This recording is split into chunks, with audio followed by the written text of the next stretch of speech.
Shalom keluarga besar GBI Point Square. Jumpa lagi dalam ibadah online hari ini. Saya akan memberikan pedoman perjamuan kudus. Perjamuan kudus dilakukan untuk mengingat pengorbanan Tuhan Yesus dalam menebus umatnya.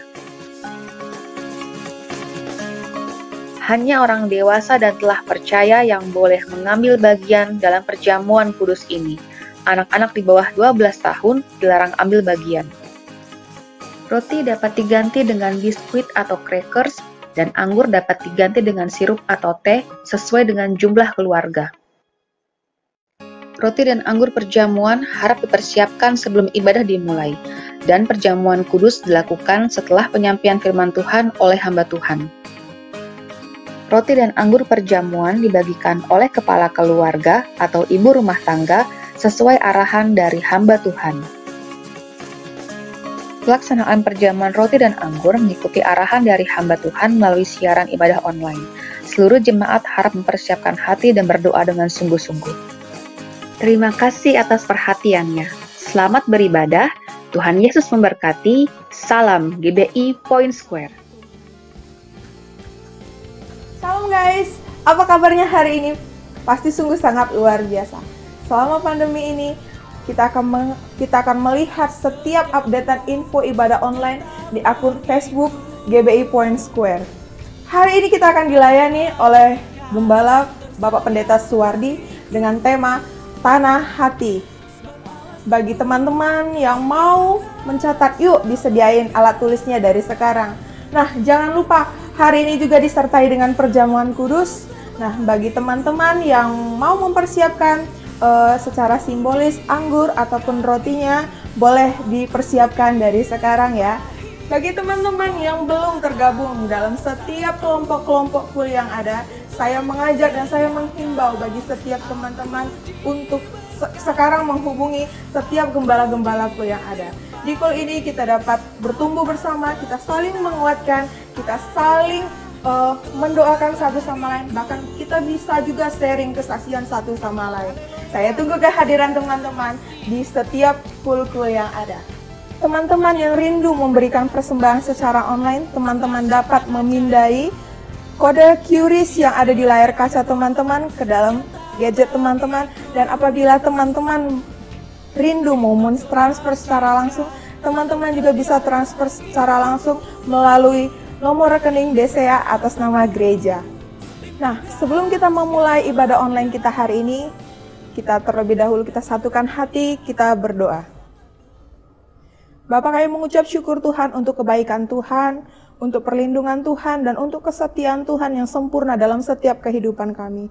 Kami mengucap syukur Tuhan, jikalau ibadah online hari ini Tuhan izinkan boleh berjalan dengan lancar Tuhan. Biarlah ya Tuhan, kami undang Tuhan, Roh-Mu yang kudus Tuhan, melawat setiap kami Tuhan yang ada di rumah-rumah Tuhan, baik yang keluarga juga Tuhan, setiap keluarga Tuhan. Biarlah hadirat-Mu memenuhi Tuhan ibadah online hari ini Tuhan.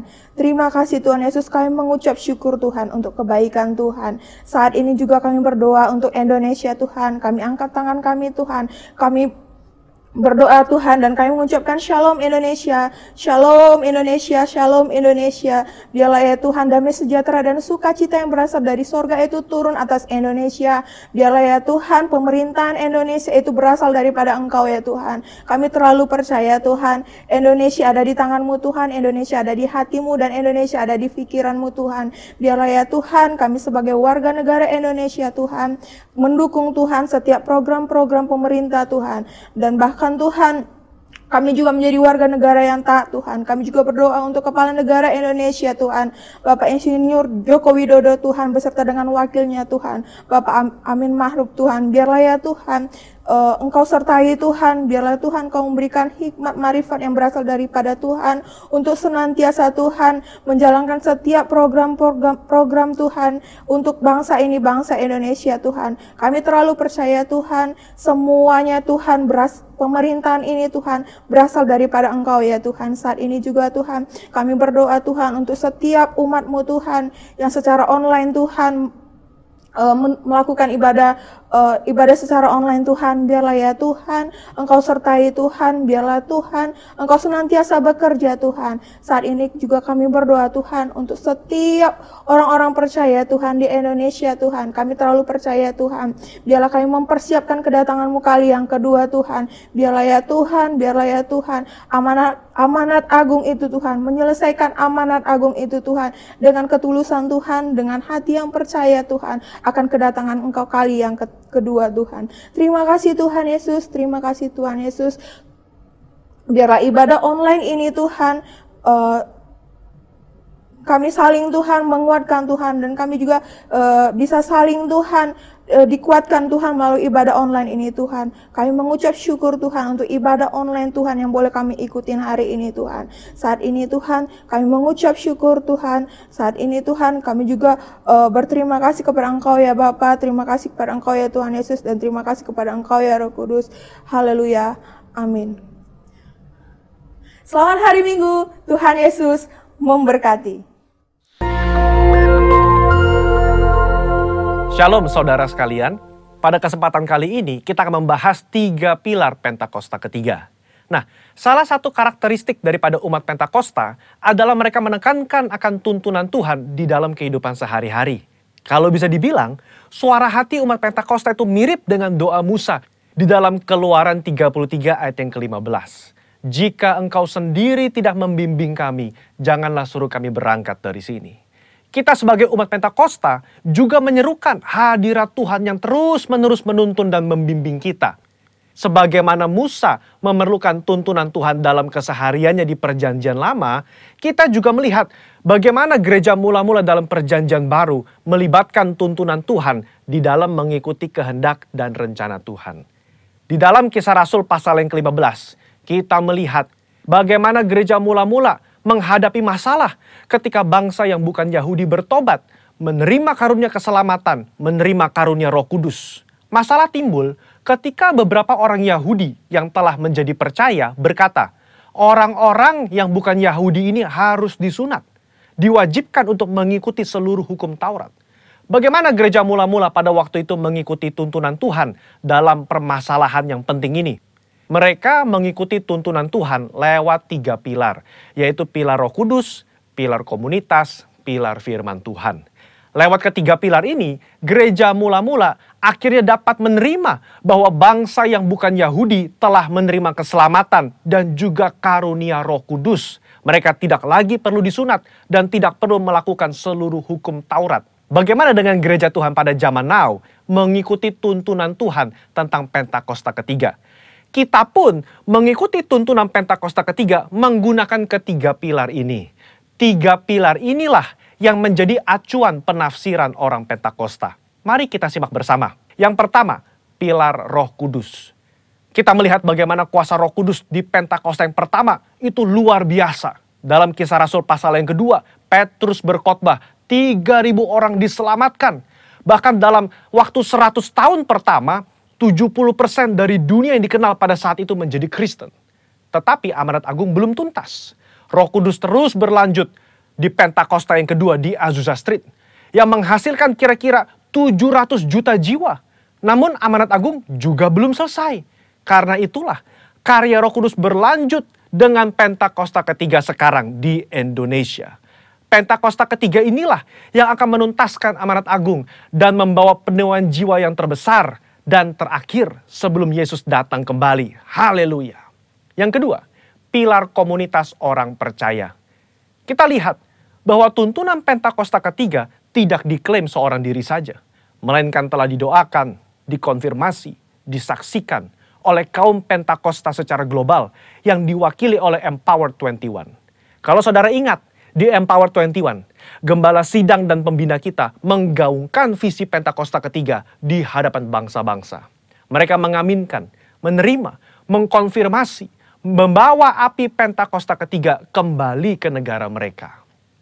Pilar yang ketiga, pilar firman Tuhan. Tuntunan Pentakosta ketiga itu diawali ketika gembala sidang dan pembina kita mendapatkan firman Tuhan pada tahun 2009. Aku datang segera dari Wahyu 3:11. Dan dari Yoel 2:28, Kemudian daripada itu akan terjadi bahwa aku akan mencurahkan rohku ke atas semua umat manusia. Lama Tuhan tidak berbicara apa maksud dari kedua ayat ini.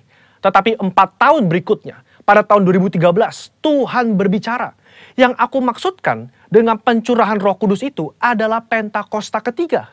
Nah, melalui firman Tuhan ini, kita menangkap pesan profetik bahwa akan ada pencurahan Roh Kudus besar-besaran ke atas seluruh umat manusia sebelum kedatangan Yesus kali yang kedua. Jadi bisa kita simpulkan, Pentakosta ketiga itu yang pertama telah mengikuti tuntunan daripada Roh Kudus, telah dikonfirmasi oleh komunitas Pentakosta secara global dan didasari oleh firman Tuhan, khususnya Yoel 2 ayat 28-32. Saya berdoa agar saudara diberi pengurapan daripada Roh Kudus untuk bisa mengikuti tuntunan Tuhan di hari-hari terakhir ini. Mari kita semua menjadi messengers of the third Pentecost. Haleluya, Tuhan Yesus memberkati.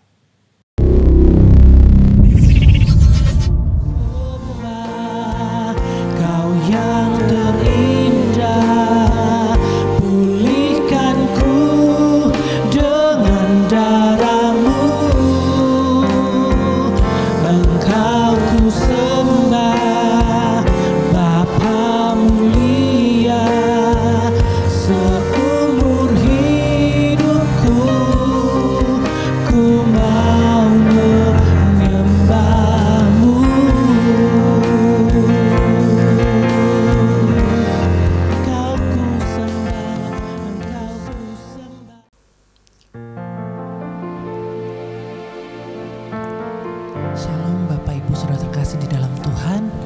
Kita berjumpa lagi di dalam ibadah online kita di bulan Juli, bulan ke-7. Sudah cukup lama kita beribadah secara online, tapi saya percaya kasih Tuhan Yesus tidak pernah berubah. Kasihnya tetap sama, tetap mengasihi kita, tetap memelihara kita. Mari jangan kita buang waktu, kita pakai waktu saat ini untuk siapkan hati kita, terutama pikiran kita, untuk menyembah Tuhan. Meninggikan nama Tuhan yang hidup, Tuhan yang kudus. Yang hari ini kita akan peringati yang perjamuan kudus. Kita akan bersama-sama menikmati tubuhnya, kasihnya juga melalui tetesan darahnya, yaitu anggur yang akan kita minum. Mari Bapak Ibu Saudara, sekali lagi saya ajak kita fokus arahkan pikiran kita pada Tuhan Yesus. Kita sembah Dia.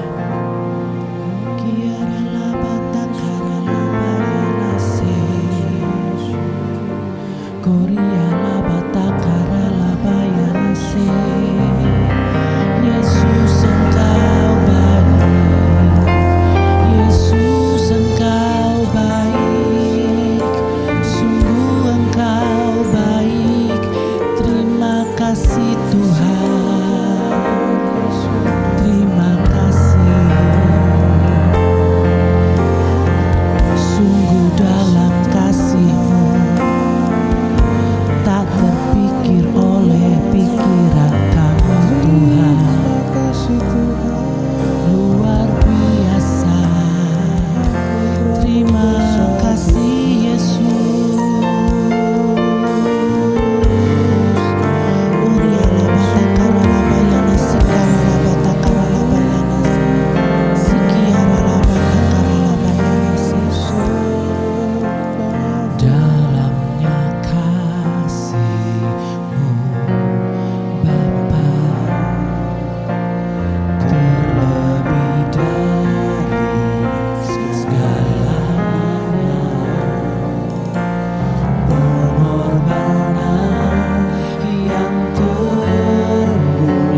pulihkanku dengan darah-Mu. Engkau ku sembah, Bapa mulia, seumur hidupku ku mau menyembah-Mu. Engkau ku sembah, Engkau ku sembah, Kau yang terindah. Pulihkanku dengan darah-Mu. Engkau ku sembah, Bapa mulia, seumur hidupku ku mau menyembah-Mu. Seumur hidupku ku mau menyembah-Mu. Seumur hidupku ku mau menyembah-Mu.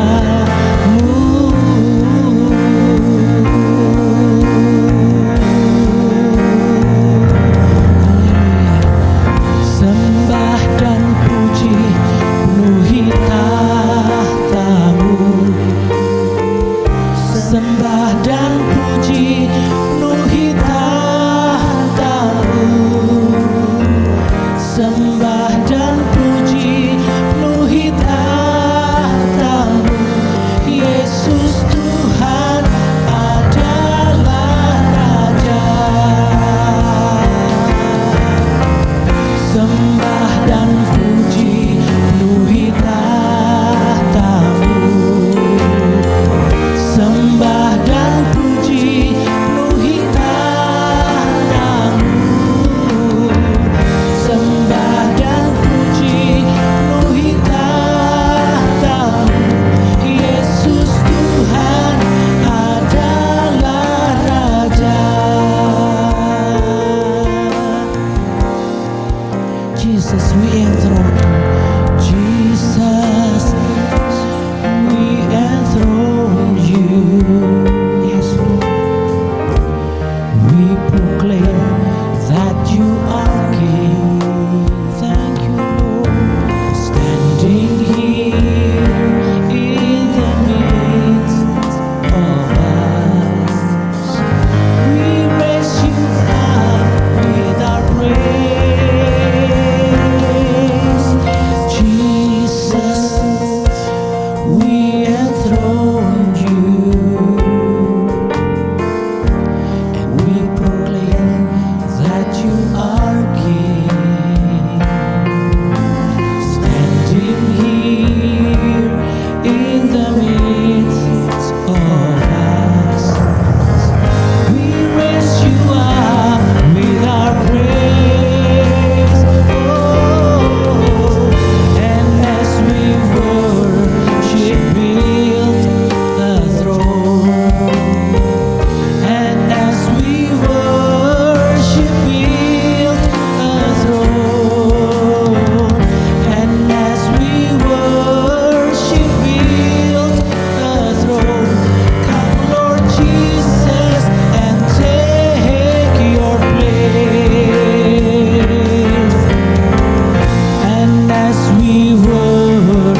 dan puji penuhi tahta-Mu. Sembah dan puji penuhi tahta-Mu. Sembah dan puji penuhi tahta-Mu. Yesus Tuhan adalah Raja. Yesus Tuhan adalah Raja. Yesus Tuhan adalah Raja. Haleluya, haleluya, haleluya. Kaulah Raja kami Tuhan. Kiara labata karalabata karalabayana shikaralabata karalabayana se. Kiara labata karalabayana shikaralabata karalapapapapa. Engkaulah Raja kami, Engkaulah Tuhan kami. Terima kasih untuk pengorbananmu di kayu salib Tuhan. Terima kasih untuk kasih yang walaupun itu. Terpuji-pujilah Engkau Tuhan Yesus yang baik.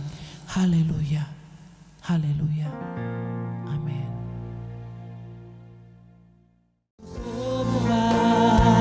Kau yang terindah, pulihkanku dengan darah-Mu.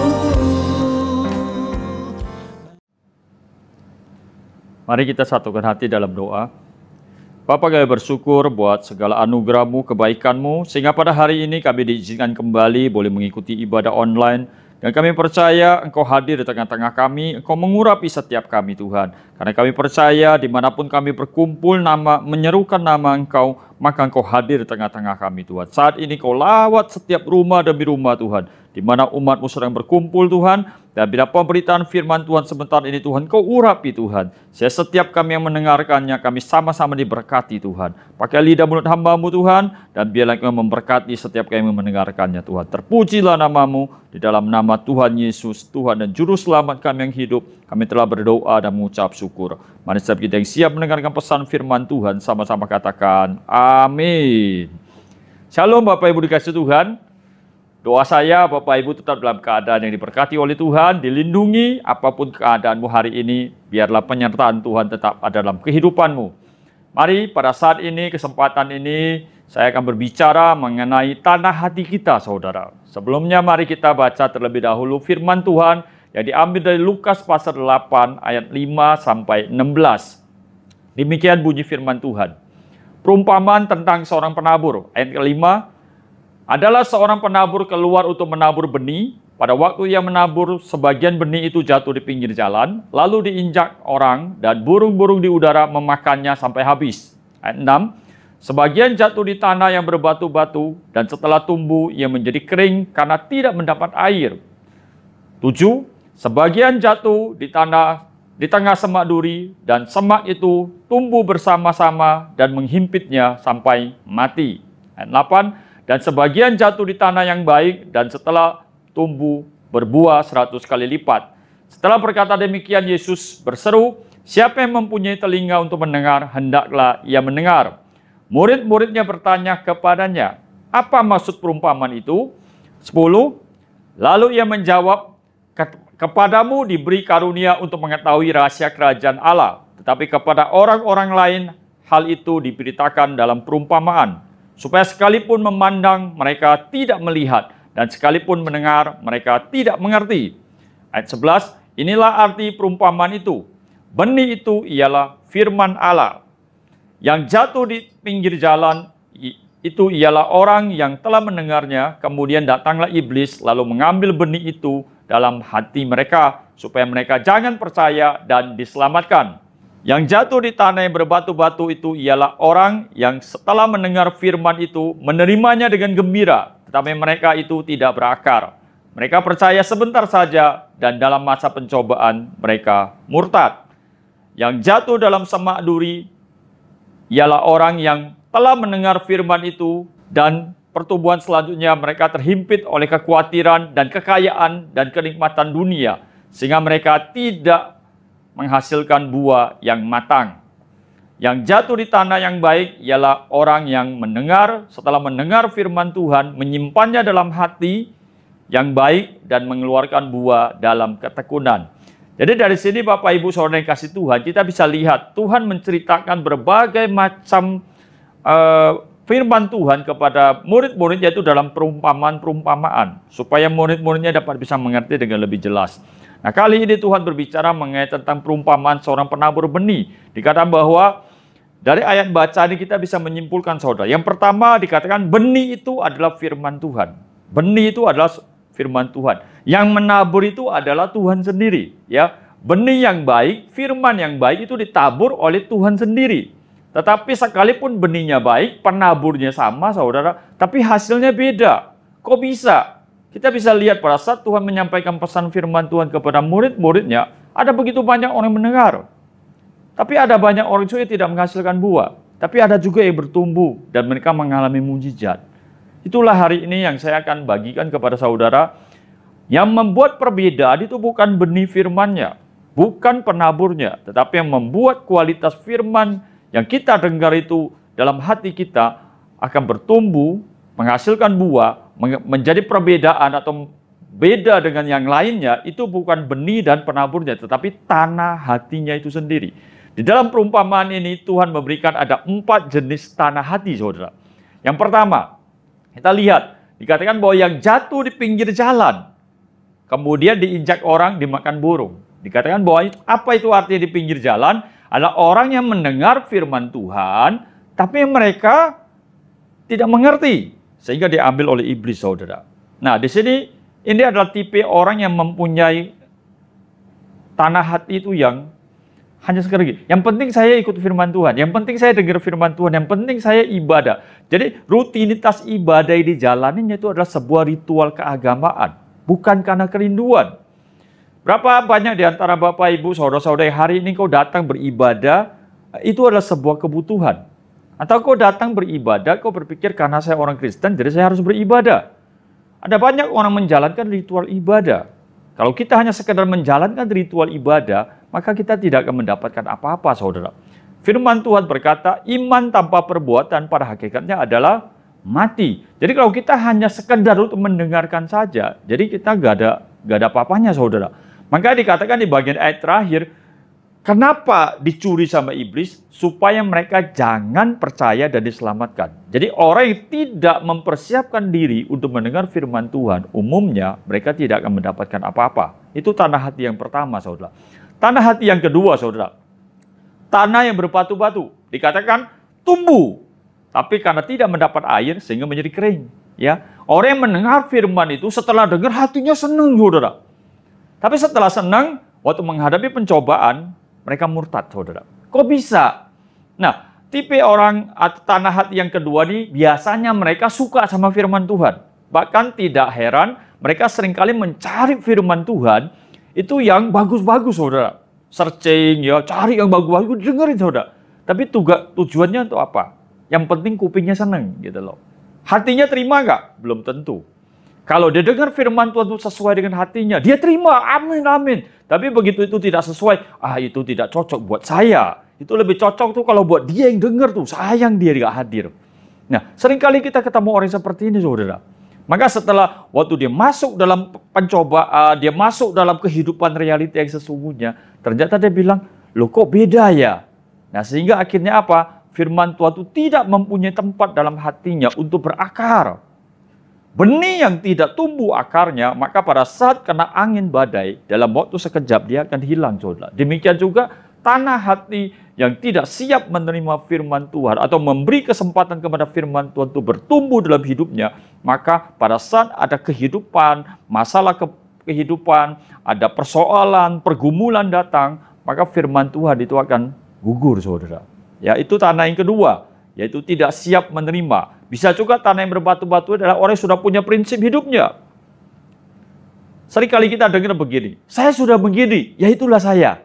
Gitu loh. Jadi dia tidak mau ada perubahan. Jadi bukannya firman Tuhan itu mengoreksi hidupnya, tapi dia mengambil firman Tuhan untuk mencocokkan dengan kondisinya. Nah, tanah yang demikian, tidak akan pernah memberi kesempatan kepada firman Tuhan itu tumbuh dalam dirinya. Kita lihat sekarang tanah hati yang ketiga, saudara. Dikatakan tanah hati yang ketiga adalah yang di tengah semak duri. Ya, pada saat benih ini bertumbuh, semak durinya juga bertumbuh bersama-sama. Tapi makin lama semak duri ini makin menghimpit si benih ini. Sehingga apa yang terjadi? Benih ini tidak dapat menghasilkan buah. Ya, dikatakan bahwa mereka setelah mendengar firman Tuhan ini, mereka bertumbuh saudara. Tetapi karena kekhawatiran dan karena tipu daya kekayaan, ya, atau kenikmatan hidup, itu membuat mereka tidak menghasilkan buah. Ini adalah jenis yang ketiga, saudara. Kalau tanah yang berbatu-batu itu sifatnya merusak akar, supaya benih itu tidak berakar. Sementara tanah semak duri itu sifatnya adalah merusak pertumbuhannya atau merusak buahnya. Supaya si benih tersebut walaupun sudah bertumbuh tapi tidak menghasilkan buah, saudara. Jadi ada hal yang agak berbeda. Secara kehadiran, secara keaktifan yang membaca firman Tuhan, mendengar firman Tuhan, tipe yang ketiga ini lebih giat daripada tipe yang pertama. Ya, dia belajar firman Tuhan, tetapi yang jadi persoalannya, firman Tuhan yang dia dengar, dia selalu punya alasan, selalu punya argumentasi. Contoh sederhana misalnya gini, ampunilah maka kamu akan diampuni. Nah, dia akan cocokkan dengan hatinya, dia bilang, mengampuni? Wow, dia belum tahu masalahnya, makanya dia bilang enak bisa mengampuni. Coba kalau dia ngalami, belum tentu dia bisa mengampuni. Sehingga akhirnya dia anggap firman Tuhan itu hanya dia simpan dalam hati, tapi tidak memberikan kesempatan untuk menghasilkan buah. Nah, orang-orang yang mempunyai tipe tanah hati yang seperti ini selalu punya keluhan, punya alasan. Dia punya segudang alasan. Bapak Ibu yang dikasihi Tuhan, ada perbedaan yang jelas. Rasa khawatir sama rasa takut. Kita hidup di tengah-tengah dunia ini, punya rasa takut, kita punya rasa khawatir. Kalau kita mau keluar rumah, apalagi di musim pandemi ini, kejahatan meningkat, kita ada kekhawatiran, kita ada ketakutan, saudara. Tetapi kekhawatiran yang berlebihan sehingga membuat kita berpikir akan ada hasil negatif yang kita terima, itulah kekhawatiran yang membuat iman kita mati, saudara. Tapi sebaliknya, kalau kita memiliki kekhawatiran, ketakutan bahwa akan ada akibat negatif yang kita terima, terus kita meresponinya dengan positif, saudara, itu namanya berjaga-jaga. Ya, beda. Orang berjaga-jaga itu juga punya rasa khawatir. Kenapa? Kenapa dia harus berjaga-jaga? Karena dia tahu akan ada kejahatan, sehingga dia berjaga-jaga. Tapi sebaliknya kalau orang khawatir, dia tahu ada kejahatan, tapi dia jadi takut, saudara. Ya, karena kekhawatiran, masa depannya belum ketahuan, hari depan belum muncul, masalah yang akan datang belum muncul, dia udah khawatir duluan. Ya, saya suka dengan satu istilah dalam perbankan. Apa itu khawatir? Khawatir berlebihan, yaitu membayar bunga sebelum dapat pinjaman. Coba Bapak Ibu kalau datang ke bank, mau nggak bayar bunga dulu sebelum dapat pinjaman? Saya percaya setiap orang tidak mau, saudara. Ya, nah itu khawatir, saudara. Nah, tipe yang kedua daripada tanah bersemak duri ini sehingga membuat dia tidak bisa bertumbuh, atau semak duri jenis yang kedua yang menghimpit daripada pertumbuhan itu adalah tipu daya kekayaan. Bapak Ibu dikasih Tuhan, tipu daya kekayaan bukan kekayaannya. Tuhan tidak anti kepada kekayaan, tetapi tipu daya kekayaan seringkali membuat kita mengalihkan fokus atau kenikmatan dunia sehingga kita mulai lupa. Kita membandingkan hidup kita, kalau hidup kita bisa menikmati dunia ini, kita bilang, oh hidup saya berhasil, hidup saya bertumbuh. Kalau kita tidak bisa menikmati harta duniawi, kita anggap, aduh, tidak bertumbuh. Dalam Tuhan tidak demikian, saudara. Orang yang hidup benar tidak selalu bisa menikmati dunia ini. Karena dunia dengan Tuhan itu dua hal yang berbeda. Tipu daya kekayaan, itu bisa membuat kita tidak menghasilkan buah. Di dalam 1 Timotius 6 berkata, cinta akan uang, akar segala kejahatan, saudara. Kekayaannya tidak jahat, tetapi cinta akan kekayaan itu menjadi kita jahat. Kekayaannya itu tidak salah, tapi tipu daya kekayaan itu bisa mengalihkan fokus kita. Kalau fokus kita dialihkan dari Tuhan kepada dunia, maka membuat kita tidak dapat menghasilkan buah. Itu ada tipe tanah yang ketiga, saudara. Sekarang kita lihat tipe tanah yang keempat, yaitu yang jatuh di tanah yang baik sehingga tumbuh berbuah 100 kali lipat. Apakah itu tanah hati yang baik? Mereka yang mendengar firman itu menyimpannya dalam hati yang baik dan mengeluarkan buah dalam ketekunan. Bapak Ibu dikasih Tuhan dikatakan yang bertumbuh dalam hatinya dan mengeluarkan dalam ketekunan. Menghasilkan buah itu tidak berbicara hari ini kita tanam, besok langsung jadi, saudara. Menghasilkan buah butuh proses waktu, butuh proses perjalanan. Sehingga hari-hari ini kalau kita baru dengar firman Tuhan dan kita bilang, mana kuasanya kok belum terjadi? Kita butuh ketekunan, saudara. Kita butuh ketekunan. Persiapkan tanah hatimu, biarkan benih itu bertumbuh, saudara. Kalau saya analogikan dalam dunia tanaman, waktu benih itu ditanam ke dalam tanah, pertanyaannya kan sederhana. Benih itu menyesuaikan diri dengan tanahnya atau tanahnya menyesuaikan diri dengan benihnya? Beberapa orang berpikir benihnya dong. Tapi beberapa orang berbilang tanahnya. Mari kita lihat cara para petani menanam buah atau menanam biji tanaman, saudara. Kita perhatikan, cara nanam padi dengan cara nanam buah mangga beda gak? Cara nanam biji korma dengan cara nanam biji apel beda gak? Yang membuat perbedaan apanya? Benihnya apa tanahnya? Tergantung kualitas yang mau dihasilkan, saudara. Kenapa biji korma waktu ditanam, saudara, itu di atasnya dikasih batu? Boleh nggak biji korma ditanam dan di atasnya tidak dikasih batu? Boleh-boleh saja. Dua-duanya pasti bertumbuh, saudara. Tapi hasil pertumbuhannya akan berbeda. Jadi yang harus menyesuaikan diri itu bukan benihnya, tetapi tanahnya yang mesti menyesuaikan diri. Waktu tanah itu mulai menerima benih itu dan benih itu mulai bertumbuh, mulai ada akarnya, maka minimal tanah itu mesti memberikan waktu, memberikan jarak supaya si akar itu punya ruang untuk bertumbuh, saudara. Coba kalau tanahnya bilang gini, enggak, aku nggak mau kasih tempat untuk akarnya, aku nggak mau kasih tempat untuk benihnya, pokoknya saya cuma kasih dia, ambil contoh ukuran senti, saudara, pokoknya saya cuma kasih dia 1 senti saja, terserah benihnya mau tumbuh berapa besar, mau tumbuh 2 senti, 3 senti, yang penting dia coba dikasih 1 senti. Maka apa yang terjadi dengan benih itu akan menjadi kerdil, nggak bisa bertumbuh. Nah, supaya benihnya bisa bertumbuh lebih besar, maka tanahnya harus memberi space lebih besar lagi. Sama seperti hari ini, saudara, saya mendengar firman Tuhan. Waktu kita dengar firman Tuhan, seberapa jauh, seberapa besar, seberapa berkuasa firman Tuhan itu atas hidupmu, itu tergantung seberapa jauh dan seberapa besar saudara memberi kesempatan kepada benih firman itu untuk mengendalikan hidupmu, untuk menguasai hidupmu. Kalau kau memberikannya hanya space 1 senti, maka benih itu akan bekerja atau bertumbuh sejauh 1 senti tersebut. Tapi kalau kau memberikan ruang yang lebih besar lagi, maka sebesar ruang yang kau berikan kepada benih tersebut, maka sedemikianlah benih itu akan bertumbuh. Tuhan berkata, biji sesawi itu memang kecil, saudara, kecil sekali. Tetapi kalau dia sudah bertumbuh, dia akan menjadi pohon yang terbesar. Bahkan dikatakan, dia akan menjadi tempat di mana burung-burung dapat berteduh, binatang-binatang lain dapat berteduh. Nah, demikian juga hari ini saudara saya. Firman Tuhan yang kau dengar memang sama, kecil. Cuma sebuah perkataan. Tapi waktu saudara menyimpannya dalam hati dan memberikan pertumbuhan, maka benih akan bertumbuh, saudara. Kalau dia sudah bertumbuh, saudara, maka firman Tuhan ini bukan hanya menjadi berkat bagi saudara saja, tapi firman yang ada dalam hidup saudara akan menjadi berkat bagi banyak orang lain. Seperti biji sesawi yang bertumbuh tadi, dia menjadi tempat di mana burung-burung bisa bersarang di sana, bisa berteduh di sana, saudara. Tapi kalau misalnya benih itu tidak bertumbuh, apa yang terjadi?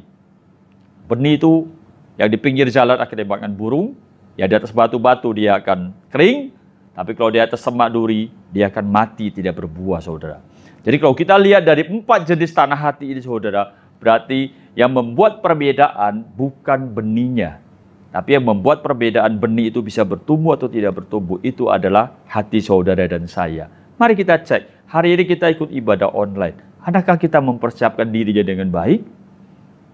Persiapan itu adalah langkah pertama, saudara. Yang kedua, apakah setelah kita mempersiapkan firman Tuhan dengan baik, apakah kita memberikan hati kita kesempatan untuk menerima firman tersebut? Atau kita berpikir kalau dengar firman Tuhan, wah itu cocok buat si A, cocok buat si B, wah ini cocok buat mertua saya, waduh ini cocok buat menantu saya nih. Wah ini coba kalau anak saya datang dengar ini, pasti ini cocok.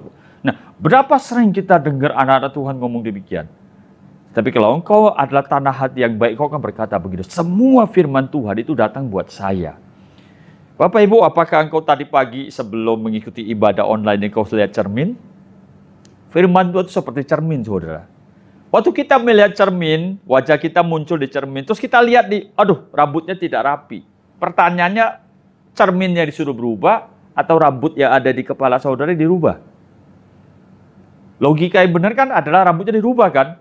Nah, waktu engkau mendengar firman Tuhan, kau ditegur. Yang berubah siapa? Temanmu, tetanggamu, orang tuamu, anakmu, pasangan hidupmu, atau kau sendiri? Kalau kau tanah hati yang baik, kau berkata, saya harus berubah. Bukan yang tetangga, saudara. Jadi gunakan firman Tuhan itu sebagai cermin. Sehingga kau bisa melihat, oh ini titik kelemahan saya. Wah ini batu yang mengganjal ini. Keluarin, saudara. Wah ini semak duri yang mengganggu saya. Kenapa saya masih khawatir di sini?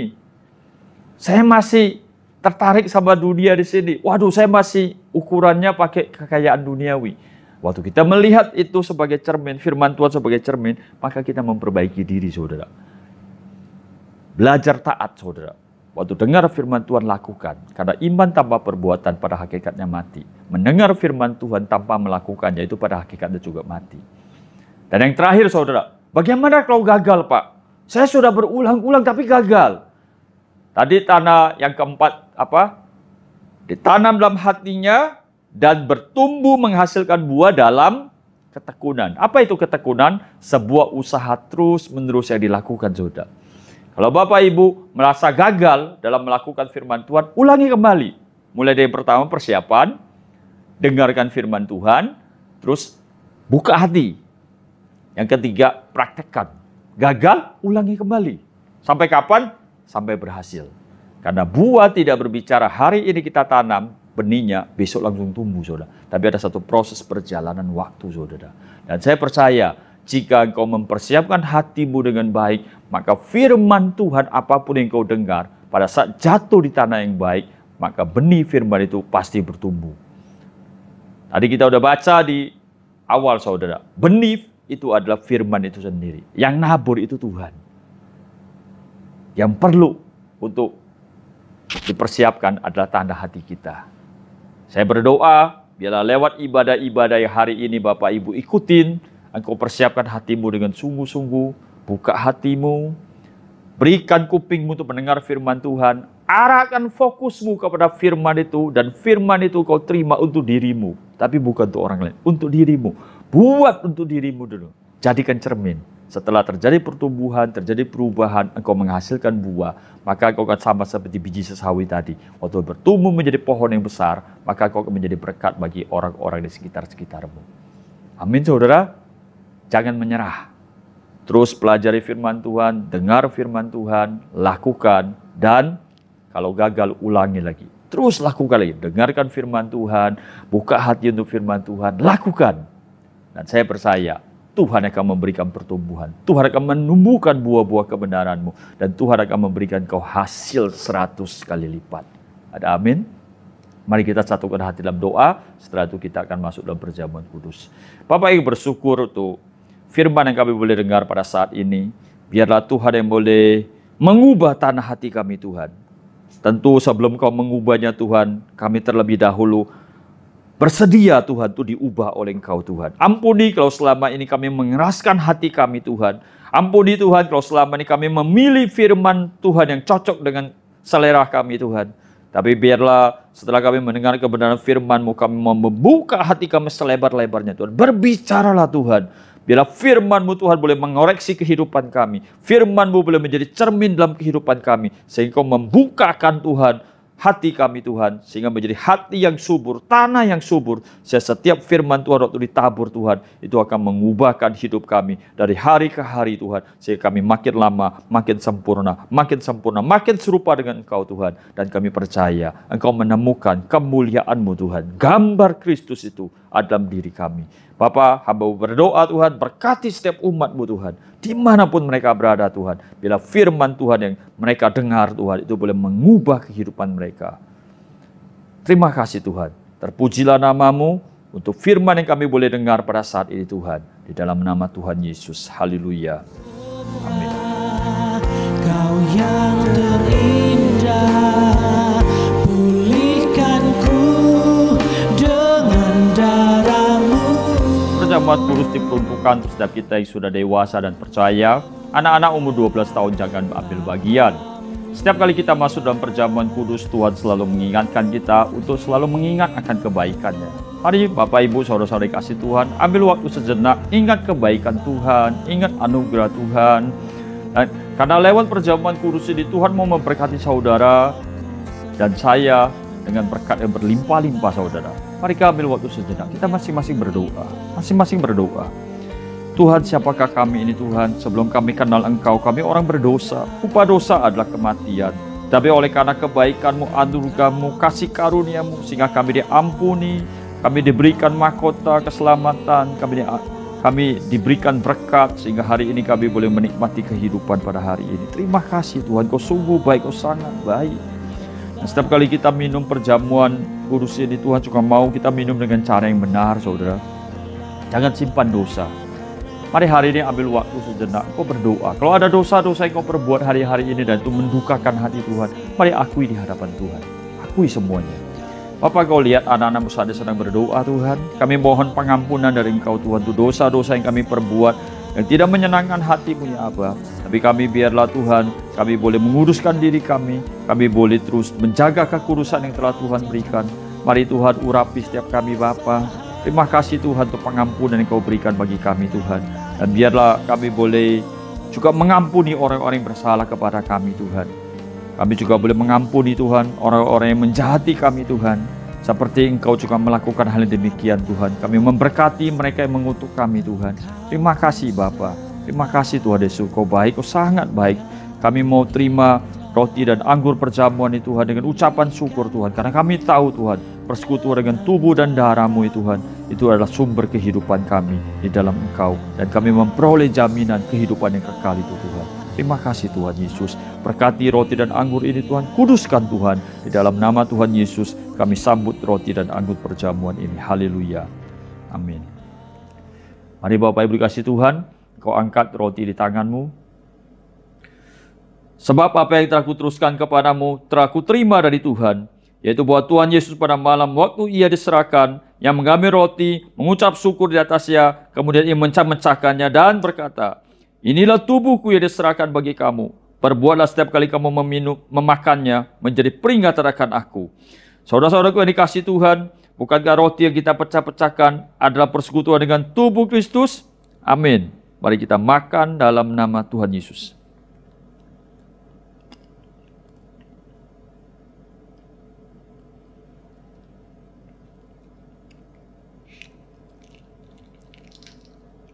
Mari sekarang kita angkat cawan di tangan kita. Demikian juga yang mengambil cawan sesudah makan lalu berkata, cawan dari perjanjian baru ini dimateraikan oleh darahku. Perbuatlah ini setiap kali kamu meminumnya menjadi peringatan akan aku. Saudaraku yang dikasihi Tuhan, bukankah roti anggur yang atasnya kita ucapkan syukur ini adalah persekutuan kita dengan darah Kristus? Amin. Mari kita minum dalam nama Tuhan Yesus.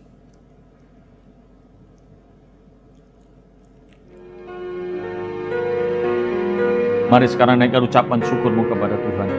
Katakan terima kasih Tuhan. Terima kasih Tuhan, Kau baik. Kau sungguh baik Tuhan.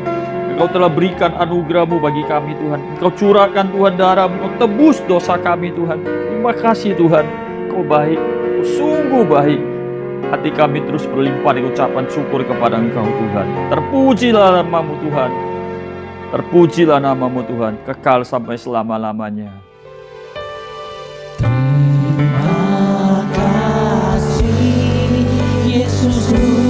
Terima kasih Yesusku, puji syukur hanya bagi Tuhanku. Terima kasih Yesusku, terima kasih Yesusku, puji syukur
Puji syukur hanya bagimu Tuhan.